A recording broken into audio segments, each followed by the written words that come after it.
Okay, let's unpack this fascinating source material for our deep dive. We've got these incredible excerpts, mainly from the Caitanya Mangala, and it's not just history, is it? It feels much richer. Oh, absolutely. It's packed with devotion, transformation, and a really, well, unique take on divine mercy. And right off the bat, the core idea is quite startling, isn't it? This divine figure coming to earth not just as God, but as his own devotee. Exactly. I mean, think about that, to actually taste the sweetness of devotion from the devotee's side, and then, even more surprisingly, to give it away freely. Yeah, what's the motivation there? It kind of flips everything you'd expect about why the Supreme might appear. It does, and the sources, they set the scene very clearly. This incarnation, Sri Caitanya Mahaprabhu, appeared in India centuries ago, specifically during what the text calls the age of Kali. Which is described as, well, not a great time, right? Full of sin, ignorance, lots of suffering. Pretty much. So our mission here, for you listening, is to really dig into these texts and pull out the key nuggets. Who was Sri Caitanya Mahaprabhu? Why did he come? What did he teach? And what was his impact? We want to give you kind of shortcut directly through these historical sources to understanding this really significant spiritual figure. Sounds good. So where do the sources start the story? Well, the narrative really kicks off with this great sage, Narada Muni. He's traveling everywhere, chanting Krishna's names, clearly relishing in himself. But there's a catch. Right. He's also deeply distressed. The text describes him seeing the state of the world in Kali-yuga. He's chanting, but he sees people just aren't interested. They're too attached to, well, material life. Yeah, they refuse the Harinama, the holy name. And Narada's pain is, like, tangible in the text. It mentions tears, his voice choking up sometimes while chanting, but also this deep sorrow for everyone else. The contrast is striking.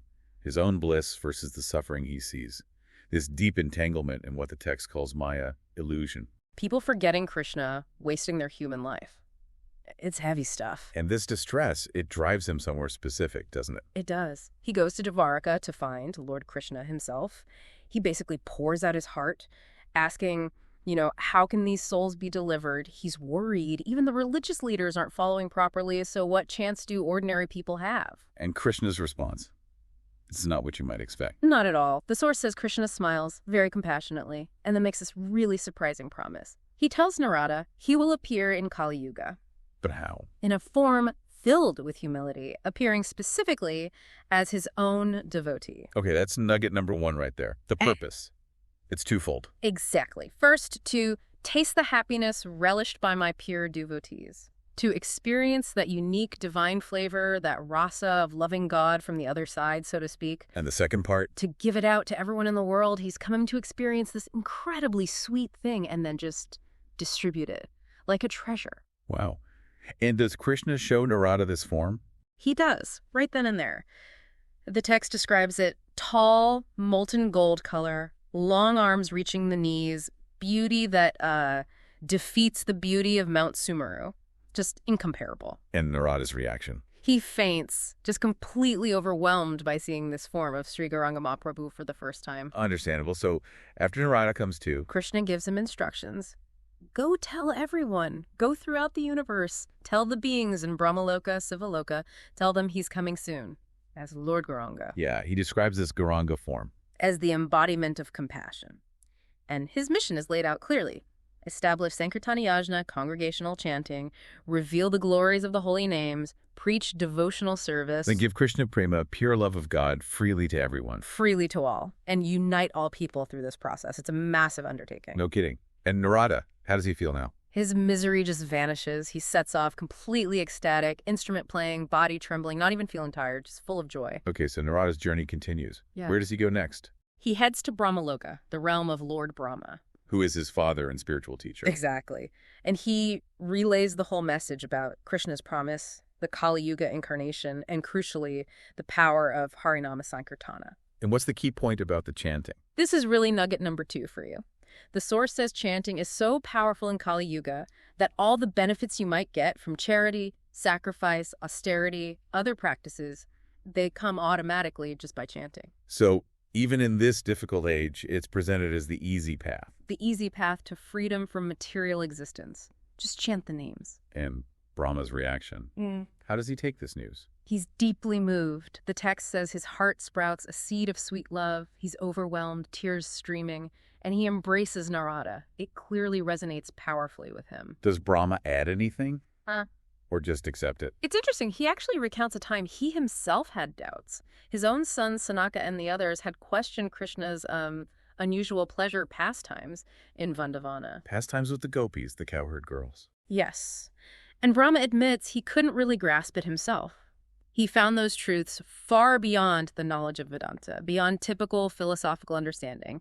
He even mentions another time the Lord appeared to clarify such mysteries. It shows how deep this stuff goes. And this ties back to bhakti, pure devotion. Exactly. The source hammers this point home.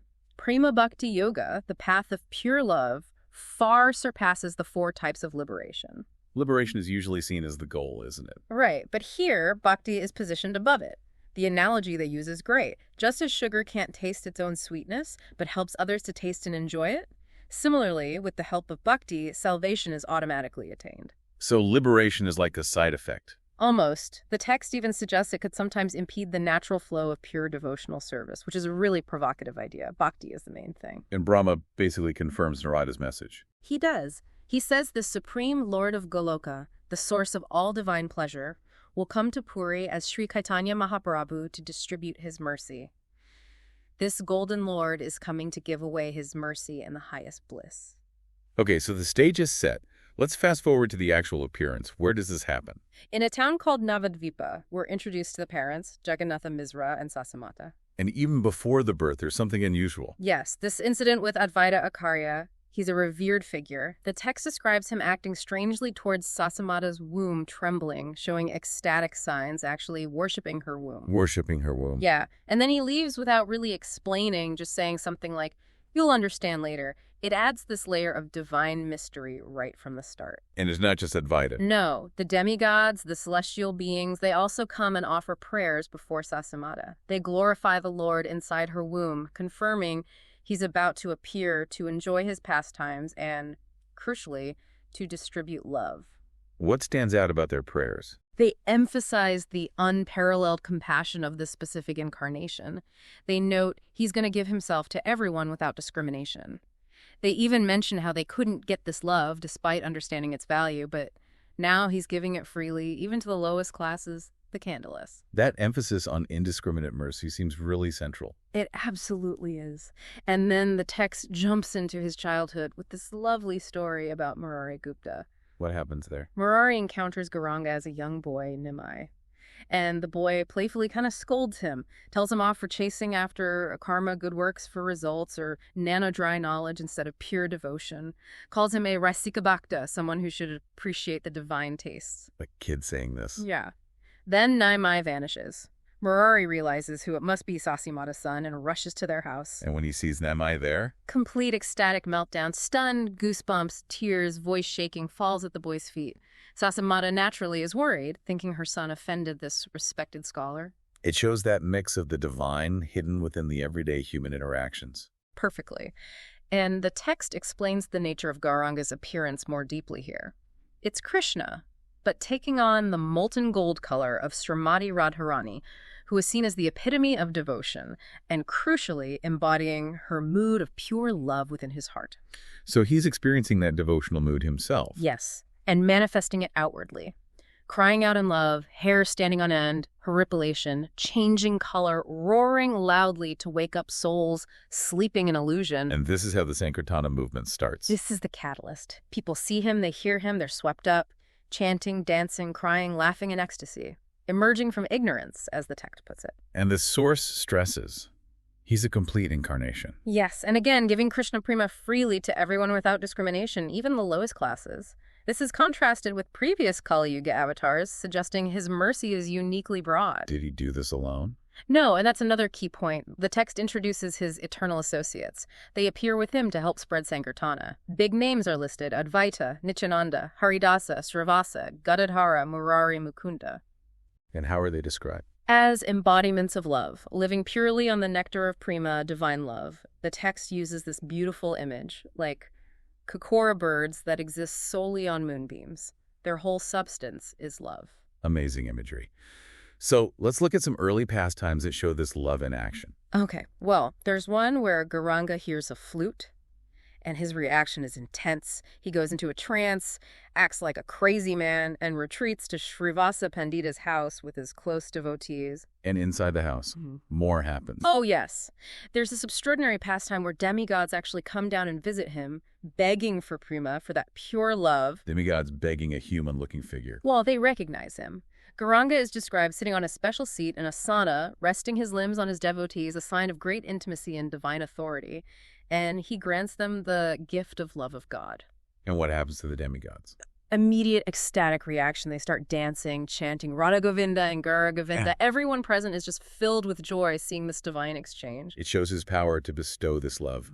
Any other examples? Definitely. The story of Suklampara Brahmachari. He comes to Gauranga quite dejected. He's visited all these holy places, done austerities, but hasn't found real happiness or love. He asks Gauranga for help. He pleads for prema, and Gauranga's response is very direct. He quotes scriptures saying that austerity, meditation, pilgrimage, they're useless without Krishna in the heart. And then he declares flat out, love of Krishna is the only religion. Powerful statement. And Suklampara. He receives prema right then and there, and again, displays all the signs of ecstasy. We also see Gadadhara Pandita getting prema. Yes, in a simpler, sweet way.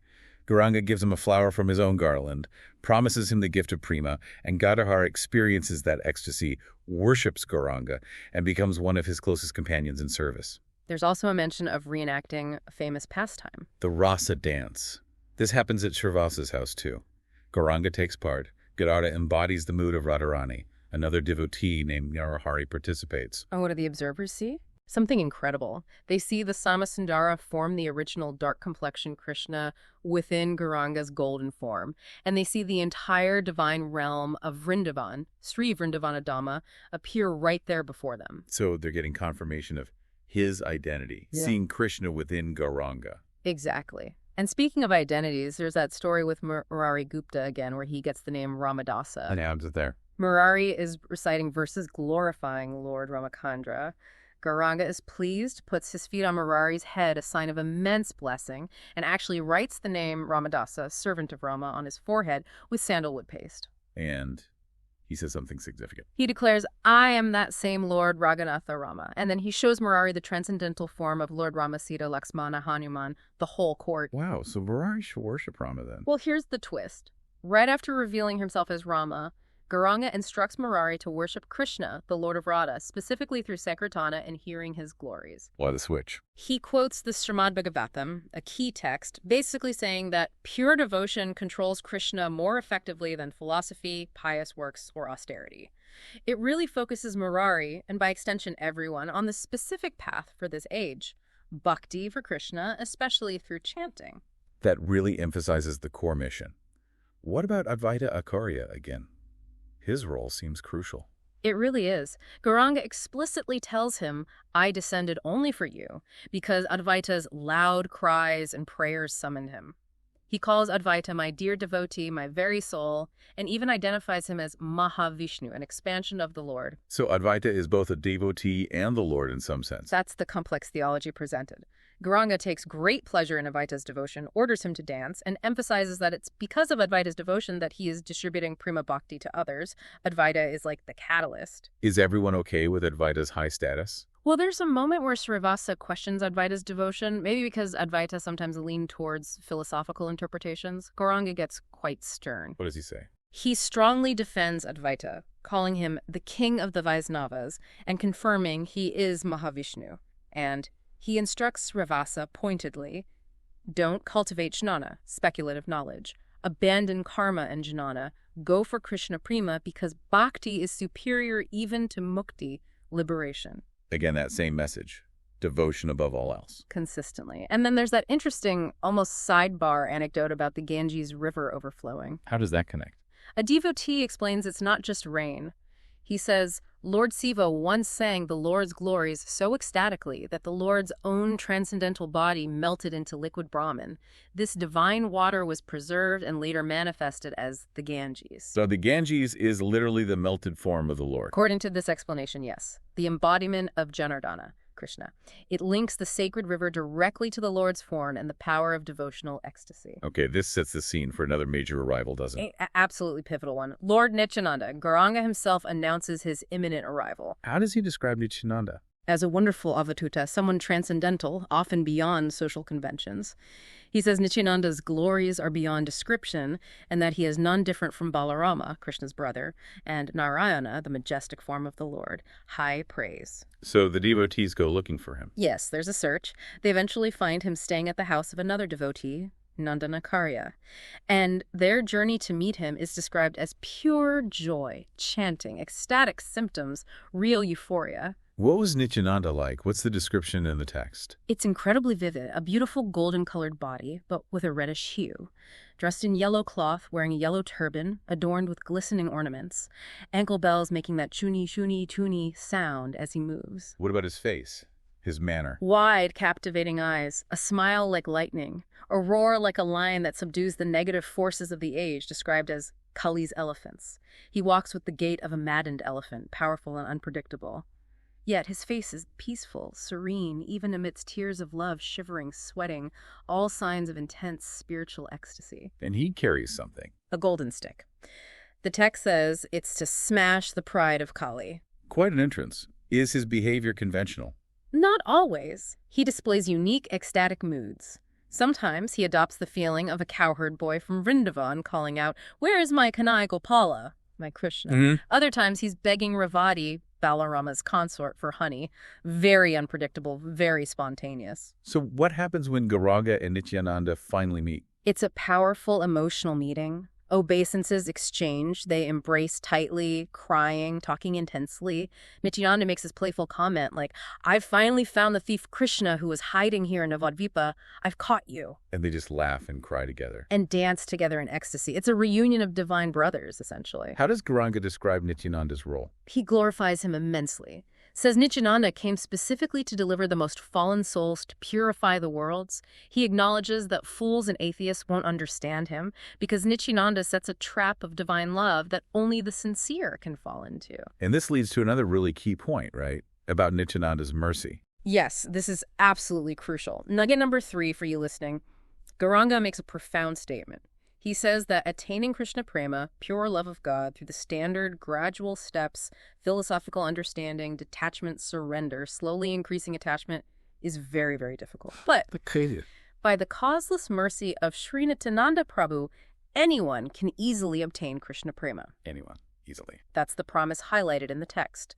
Nityananda's mercy is presented as a direct bypass, a shortcut, available to anyone regardless of their past or qualifications. It's pure, causeless compassion. That's incredibly hopeful. Makes divine love seem attainable. Exactly. The source also includes this touching scene where Sasamata, Gauranga's mother, develops deep maternal affection for Nityananda. She accepts him as another son, asks him to be merciful to her Visvamvara, Gauranga, and Nityananda accepts her as his mother. Beautiful. It shows these divine figures interacting with such human warmth. It really does.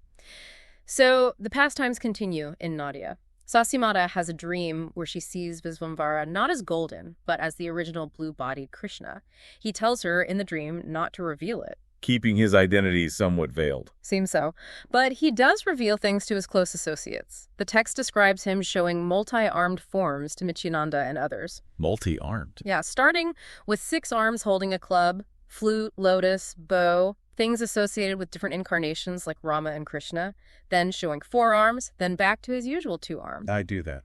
The text says explicitly he does it in order to favor his devotees, to increase their faith, give them joy, and confirm his divine nature directly. And the ecstatic chanting continues. Oh, yes. There's mention of another long sankirtana session, this time at Chandrasekhara Acharya's house. 7 days and nights straight.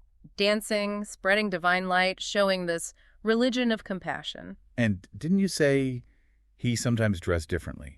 Yes, the source notes that during these intense curtains, Gauranga would sometimes dress as a gopi, one of the cowherd maidens of Vrindavan, and dance, fully absorbed in that mood of loving devotion. Deeply entering the rules. Now, someone asks a key question around this time. Srivasa Pandita does. He asks Gauranga directly, Why is Harinama Sankirtana the supreme method specifically for Kali-yuga? And Gauranga's answer is another major takeaway, isn't it? Absolutely. This is nugget number 4, really explaining the why behind the practice. So what's the explanation? Gauranga explains that in previous ages, yugas, people could successfully practice other methods, deep meditation in such yuga, elaborate sacrifices in Treta yuga, intricate temple worship in Dvara yuga. But not now. Not effectively for most people. In Kali Yuga, he says, people lack the lifespan, the purity, the resources, the concentration for those methods. They're just too difficult now. So the Lord provides an alternative. More than an alternative, the prescribed method. He says the Lord himself descended as his holy name. Therefore, chanting the name, Harinama, is the most powerful and, importantly, the easiest way to attain perfection in this specific age. Easier than those intense practices of the past. Yes. The results achieved by great austerities over long periods in previous ages can be attained easily now just through chanting. It makes the path genuinely accessible. That really democratizes spirituality in a way. It does. And we see this accessibility in action. There's a lovely story about a man named Vanamali and his son. They receive Gauranga's mercy directly. What happens to them? They're filled with prema, ecstatic love, and they have a vision. They see Gauranga simultaneously as Krishna, surrounded by cowherd boys, Radharani, the cows, the trees. The entire landscape of Vrindavan manifests right there in Navadvipa for them. Another confirmation of his identity and power. And Vanamali's reaction is intense ecstasy. The source emphasizes again, Gauranga frees people from karma, the cycle of action and reaction, and distributes prema so freely. Not everyone accepts him easily, though, right? There's a story about a Brahmana. Ah, yes, the cursing Brahmana. It's a strange one. Gauranga prevents this Brahmana from entering his house for some reason. The Brahmana gets furious. And curses him. He does. He curses Gauranga that he'll be kept outside his own house, too, that he'll never enjoy family life. Ouch. How does Gauranga react? Surprisingly, he calls the curse a great boon. He relates it directly to his future plan to take sannyasa, the renounced order, leaving family life behind. The Brahmana must have been shocked. He was. And then he has this realization. He understands Gauranga is the supersoul, the Lord in the heart, who delivers even philosophical speculators. He realizes Gauranga will take sannyasa to distribute love more widely. Does the Brahmana feel bad then? He laments being deprived, having cursed the Lord. But Gauranga lifts him up, embraces him, and awards him pure love of God, the kind, the text notes, that even Lord Brahma finds hard to attain without special mercy. So even a curse gets turned into mercy. It seems so. It highlights Gauranga's incredible compassion and his ability to turn anything towards a spiritual purpose. There's also that incident where he takes on the mood of Balarama. Right. Another display of his entering different divine personalities. A voice from the clouds apparently asks for honey. A voice from the clouds. That's what the text says. And Gauranga responds in the mood of Lord Balarama, Krishna's elder brother, who is known for enjoying honey. How does he appear then? Distinctly different.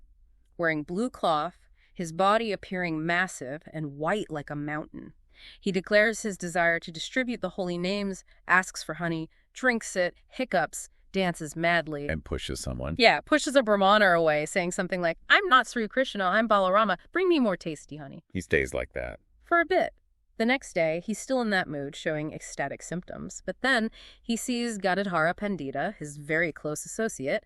Seeing Gadadhara brings him back to his usual composure. Why Gadadhara? He calls Gadadhara Gauranga of Gadai, implying Gadadhara is his other self, his internal energy, and says Gadadhara always knows his innermost feelings. It shows the incredibly deep, intimate connection he has with his core group. These pastimes are so varied.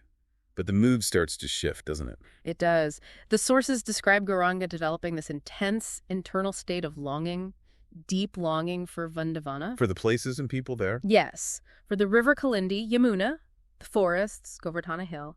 For Radharani, Lalita, his other confidential associates. For his parents Nanda and Yasoda in their Vrindavan forms. Even for the cows, Diwali and Sonli. Just an overwhelming wave of separation and desire to be there. And this leads to a decision. It points towards his next step. There's a symbolic act described. He snaps his Brahman thread, he sighs deeply and asks aloud, when will he finally give up family life and dedicate himself fully at Krishna's feet? That's a clear signal. He intends to take sannyasa, the renounced order. Exactly. And right around this time, a very prominent sannyasi, a renunciant monk named Kesava Faradi, arrives in Navadvipa. He's described as being very powerful and respected. Gauranga meets him. Yes. He goes, offers respects. Kesava Faradi, in turn, recognizes Gauranga as an ordinary. He sees his divine effulgence. And Gauranga asks him directly. He makes his plea, please give me sannyasa. He says he needs to adopt that lifestyle, wear the robes of a renunciant, so he can fully dedicate himself to searching for Krishna, traveling far and wide. How does Kesava Faradi react? He must have been surprised. He hesitates, and his reasons are quite practical from a worldly view. He points out Gauranga is so young, incredibly handsome, doesn't seem to have faced any real hardship. He has a beautiful young wife, no children yet. Not the usual candidate for sannyasa? No. Faradi notes that usually people take sannyasa much later, maybe after 50, after fulfilling family duties. He seems reluctant. But Gauranga argues against this. He does, powerfully. He stresses how rare human birth is, how rare the opportunity for devotional services, how rare the association of pure devotees is. He argues that life is fleeting, the body could perish any moment, so there's no time to waste. He basically begs Faradi not to confuse him with conventional logic. Does his mood change then? Dramatically. He starts displaying intense ecstatic symptoms again, crying out, Hari! His body bending in the beautiful threefold form associated with Krishna, crying, Vamsi! Flute, shivering, laughing, tears flowing, calling out names of Vrindavan places. Vasamandala, Govardhana. And Kesava Faradi sees this. He sees this incredible display of divine emotion and power, and he's amazed. He realizes his mistake, understands this is no ordinary young man. He recognizes Gauranga as the Supreme Lord. So he agrees to give sannyasa. Well, here comes the most astonishing part of the encounter. The text describes a Gauranga in deep humility and love, clutching Kesava Faradi's feet. He says he won't leave Faradi's shelter. Then Gauranga reveals he received a specific sannyasa mantra in a dream. And he leans over and whispers this mantra into Kesava Faradi's ear. Wait, Gauranga initiates Kesava Faradi before receiving initiation from him. Exactly. He effectively becomes Kesava Faradi's guru in that moment, initiating him into the deeper reality of the sannyasa. It completely reverses the expected roles. That's incredible. So then Faradi agrees. Yes. After being initiated by Gauranga, Kesava Faradi agrees to formally bestow the sannyasa order upon him. The source describes Gauranga's final dance just before the ceremony, ecstatic, appearing like liquid nectar. So he takes sannyasa. How do his followers, his family, react to this news? It's devastating for them. The text described their hearts burning, feeling intense pain and apprehension. They even talk about trying to somehow keep him there, but they know it's impossible. You can't control the Supreme Lord. The grief must have been immense. Profound. They're described crying, rolling on the ground, wailing. They feel abandoned, left vulnerable to the snake of Kali-yuga, the negative influences of the age, feeling he was their only shelter. And his mother, Sasamata. Her distress is portrayed as extreme. Clothing and tresses hanging loosely, beating her breasts in grief. She laments him as her guide, her light, her very soul, calls him the moon over Nadia, saying without him, everything is dark and frightening. It's raw, maternal anguish. Does Gauranga try to console them? He does. At one point, he briefly disappears, then reappears. The text, interestingly, notes this was to show the depth of love stored within the hearts of his pure devotees. He then tries to console them. What does he say? He uses an analogy. He compares himself to a businessman who has to travel away from his family to bring back wealth for them. He says he must travel to bring back the treasure of Krishna-prema for everyone. How do the devotees take that? They're not buying it. Their pleas become even more desperate, really heart-wrenching. They ask, what's the use of treasure if we die from separation from you? They call him the greatest cheat. Yes. They say, his heart seems harder than a lightning bolt to leave them, even though his body is softer than a lotus flower. They remind him they gave up everything, family, reputation, comfort for her. They appeal to his fame as the savior of the fallen. They really lay it on thick. They pour out their hearts. They worry about his tender feet having to walk barefoot and beg. They express total bewilderment at his actions. They talk about his young wife, Vishnu-priya, for whom his feet were her only object of worship. They feel like he's abandoning the mission. They fear his leaving will disrupt the tree of bhakti that was just starting to flourish in Nadia. They literally say, take one of us with you, or we'll enter the fire. They paint a picture of utter desolation. It's incredibly emotional. Vishnu-priya is weeping, Nadia becoming empty and lifeless. They lament losing everything, his presence, hearing his talk, seeing his dancing, embracing him, hearing his loud, ecstatic roaring.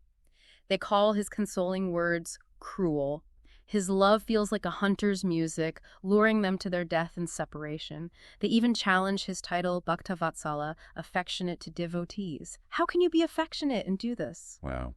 Does he respond to this outpouring? He does, later, in a place called Santapura, after he's formally taken sannyasa. His response is crucial, and it's really nugget number 5, addressing the sphere of separation. What does he promise? The source says he laughs gently and promises he will never be cruel. He assures them he will reside permanently in Nilakala, also known as Jagannatha Puri, and they can come visit him regularly. So he won't be completely gone. He promises their connection will actually deepen, their ecstasy will increase. He vows he will drown the entire world in the blissful ocean of Harinama Sankirtana. But most importantly, he makes this promise: I will always stay with those devotees, be they Sasamata, Vishnupriya, or anyone who serves me with love. He promises his presence, even when physically distant. Exactly. His spiritual presence will always be with those who serve him with love. The text says the devotees make him promise this again and again. It's a cornerstone assurance. That must have given some comfort, but the immediate pain was still there. Sasamata's final laments. Yeah, it's described as very personal, focusing on her loss as a mother and seeing the suffering of her young daughter-in-law, Vishnupriya. How does Gauranga finally take leave of his mother? He makes one last attempt to console her, asking her to give up false lamentation and meaningless miseries. He urges her to abandon worldly attachments like greed, anger, pride, illusion. What does he tell her to focus on? On Krishna.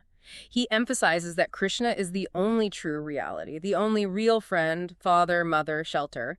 Serving Krishna, he says, is the way to become free from Maya, illusion, and the whole cycle of birth and death. And then he leaves? He offers her respectful obeisances, dandavat, speaks comforting words, and then the text says he leaves without a moment's hesitation. He has his greater mission.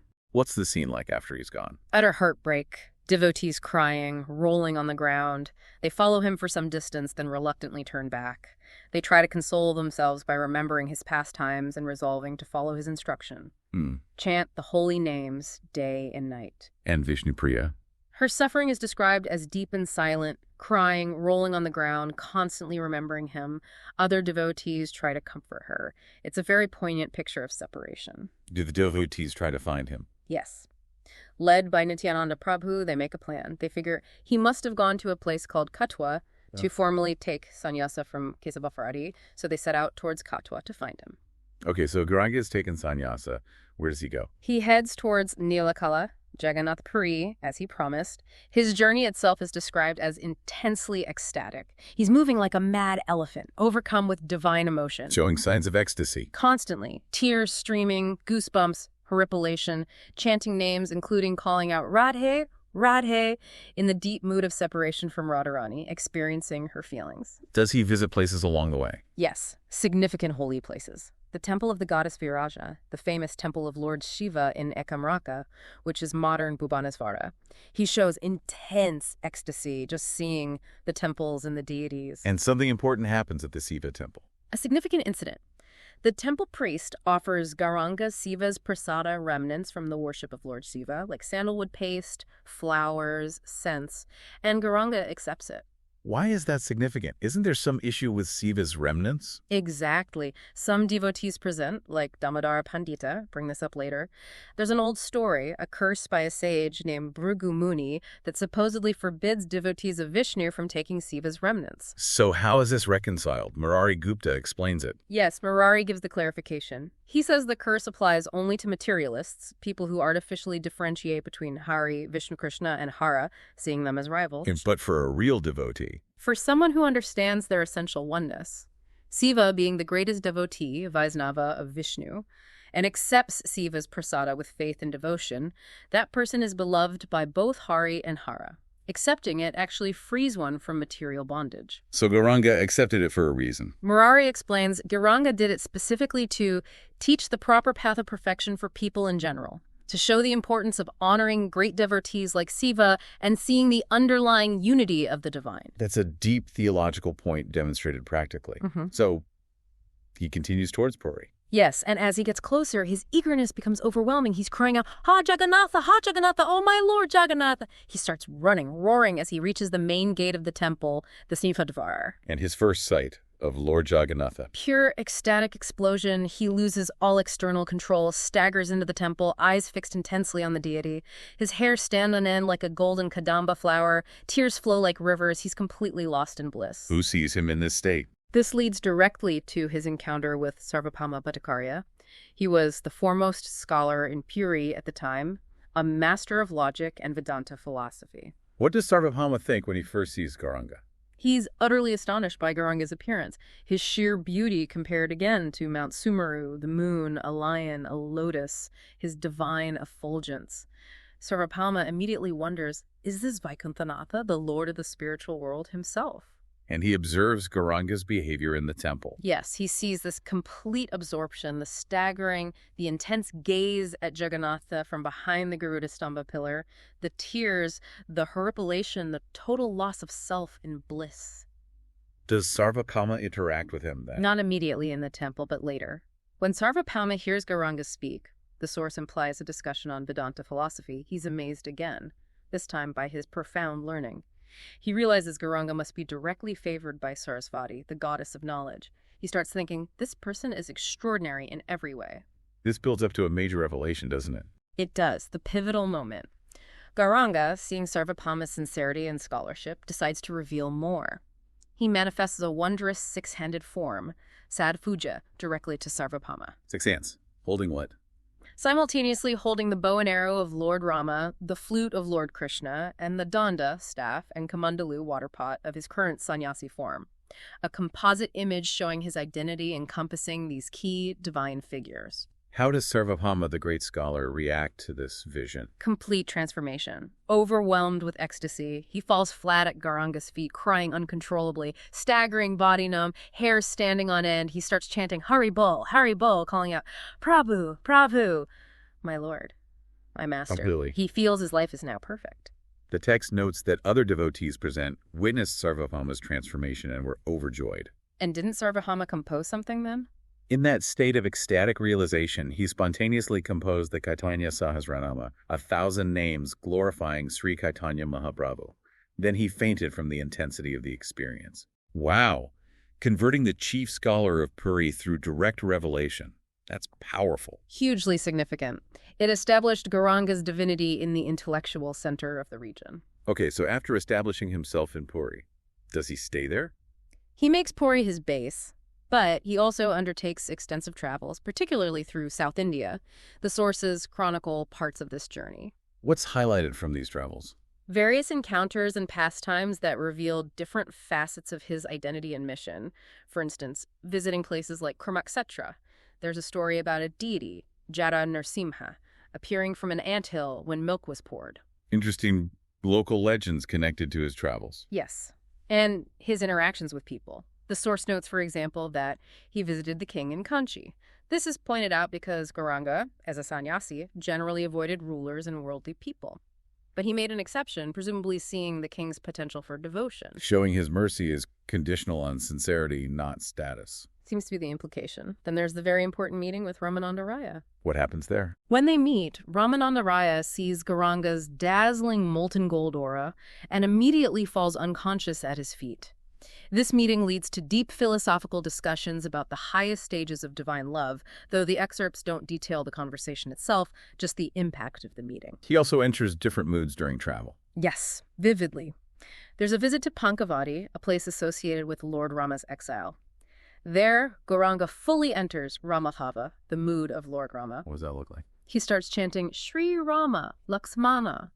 He intensely relives Rama's pastimes, remembering Lakshmana guarding Sita, the chasing of the golden deer, Ravana's kidnapping of Sita. He's crying deeply, showing anger, even yelling "kill" as he relives the battle moods. It's a direct embodiment of Rama's personality and emotions. Showing he is Rama. Exactly. Then he visits the Ranganatha temple, another major Rama temple, dances joyfully there. He meets another important devotee, Tirumala Bhatta, who is amazed by his ecstasy. Gauranga stays there for the 4 months of the rainy season retreat, Katamasya. He meets other significant figures too. Yes, Paramananda Puri, a respected sannyasi disciple of Madhavendra Puri, who was the guru of Gauranga's own guru's guru. How's their meeting described? Very loving, tears embracing. Paramananda Puri actually recognizes Gauranga based on a prophecy from his own guru, Madhavendra Puri. Well, prophecy. Yes, Madhavendra Puri had foretold the appearance of the Supreme Lord in a golden sannyasi form, residing in Puri, an ocean of compassion coming specifically to inaugurate the Sankirtana movement. Paramananda Puri saw Gauranga and knew the prophecy was fulfilled. These recognitions by other holy people are important confirmations. They are. The text also mentions visiting the Saptatala trees, noting they were actually cursed celestial beings liberated by his visit. Small details reinforcing his divine power and purpose. Now, there's a section describing his experience of Rajamandala, Vrindavan. Was this a physical visit during the southern tour? The placement in the source is a bit ambiguous here. It might describe his state of deep internal absorption, experiencing Vraja while perhaps physically elsewhere, or it could refer to a later visit. But the description focuses intensely on his Vrajabhava. His internal mood of being in Vrindavan. Exactly. He's guided by a devotee named Krishnadasa in this experience. He sees Govardhana Hill, Manasa Ganga Lake, Dongadi, where Krishna demanded a tax from the gopis. He reacts intensely. Yeah, so? He sees the milk-stained stones where Krishna's cows rested, and he touches them, embraces them, falls onto them, crying out, "Radha, give me some tax." He's fully living the pastimes in his mind and heart. He's embodying Krishna's mood now. Yes, shifting between the mood of a devotee longing for Krishna and Krishna himself reliving his pastimes. When Krishna Dasa describes places like the Rasa Mandala where the Rasa dance happened... What's his reaction? Extreme ecstasy. Impatience, lamentation, roaring, laughing. Just completely overcome hearing about the Rasa dance. There's also a miracle mentioned. In an Asoka forest he visits, in this Vraja mood section, he simply looks at the trees, and instantly, out of season, they become filled with fruits and flowers. And Krishnadasa's reaction? He's bewildered and exclaims, "Mahaprabhu, your sannyasa is false." Seeing such direct, effortless creation, he understands this is no ordinary renunciant. This is the Supreme Lord himself, hiding in plain sight. The text also includes Krishnadasa describing the Rasa dance itself. Yes, describing how Krishna's flute call traveled for miles, irresistibly drawing the gopis, how they abandoned everything, shyness, fear, duty running towards him, clothes and hair disheveled, completely agitated by divine love, by spiritual Cupid. It paints a picture of that overwhelming attraction. Okay, so after these travels and deep absorptions, the focus shifts back to Puri. Yes, the source briefly recaps his return to Nalakala, Puri, fulfilling his promise to reside there and allow his devotees from Bengal and elsewhere to visit him annually. What was life like for him in Puri? Daily sankirtana with his close associates, daily visits to the Jagannatha temple, experiencing the joy of seeing the Lord. And he interacts with local figures there too, like the king. Yes, the pastime with King Prataparudra is very significant. The king desperately wanted to meet Lord Gauranga. But Gauranga was reluctant, because he was a king. Exactly. As a sannyasi, he strictly avoided associating with kings and those engrossed in materialistic power and pleasure. It was a principle he maintained. So how did the meeting happen? Through intermediaries like Puri Goswami and Ramananda Raya, who were close to both the king and Gauranga, they explained to Gauranga the king's genuine, intense love and devotion, his deep longing, how he was fasting. So Gauranga eventually relented. Yes. Moved by the king's pure devotion, he finally agreed to grant him an audience, breaking his own rule out of compassion for the devotee king. How was the meeting described? The king comes, pays full prostrated obeisances, dandavats. Just seeing Gauranga overwhelms him with ecstasy, moist eyes, goosebumps of joy, the signs of genuine spiritual emotion. Does Gauranga reveal something special to the king? He does, just as he had done for Sarvabhauma Bhattacharya. The source states Gauranga manifested the wonderful six-armed form, the Sadvuja, to King Prataparudra as well. Showing him Rama, Krishna, and his sannyasi form all at once. Exactly, a direct revelation of his complete divine identity. And the king's reaction mirrors Sarvabhauma's almost exactly. Astonished, more obeisances, staggering, numb, horripilation, chanting, "Hari, Hari, Hari Bol." He declares his life perfect. And again, the devotees present were overjoyed to see the king attain Krishna-prema through the Lord's mercy. Does Gauranga give the king any instruction? Yes, the source concludes this part by saying Gauranga instructed the king that his primary duty as king was to properly care for his subjects, balancing his newfound spiritual ecstasy with his worldly responsibilities grounded in devotion. Okay, that seems like a good place to pause the narrative description. So if we pull back and look at everything we've covered from these Caitanya Mangala excerpts, what are the main takeaways? Well, first and foremost, the absolutely unique nature of Sri Gauranga Mahaprabhu. The Supreme Lord, Krishna himself, appearing in the guise of his own devotee, driven by this incredible compassion for everyone suffering in the age of Kali. And his core mission seems crystal clear throughout, right? Unmistakably. To taste and then distribute Krishna-prema, pure love of God. And the chosen method for this age is Harinama Sankirtana, the congregational chanting of the holy names, making the highest spiritual attainment easy and accessible. That was nugget number 4. We saw so many descriptions of ecstatic symptoms, both from him and his devotees. Yes, and that's a key aspect. It's not just theoretical. The texts emphasize the tangible, powerful, emotional reality of this divine love. It transforms people visibly and profoundly. His interactions were so broad, too. Sages, demigods, scholars, devotees, a king, even someone who cursed him. It shows his incredible accessibility and his indiscriminate mercy. He wasn't bound by conventional social barriers. And he provided that amazing shortcut via Nityananda Prabhu's mercy nugget number 3, plus that vital promise of always being present with his devotees nugget number 5. It really feels like more than just a biography. There's so much spiritual insight, so much emotional depth packed in there. Definitely. It's a narrative designed to evoke devotion and understanding about this path of bhakti. So a final thought for you, our listener, to maybe mull over. Given how much these texts emphasize the ease of attaining divine love through chanting and devotion, especially for us living in what's described as a challenging age, what might that suggest about the potential for real, deep spiritual experience in your own life, right now, regardless of your situation or past experiences? Yeah, that accessibility seems to be the central, most powerful message coming through these sources, something worth considering.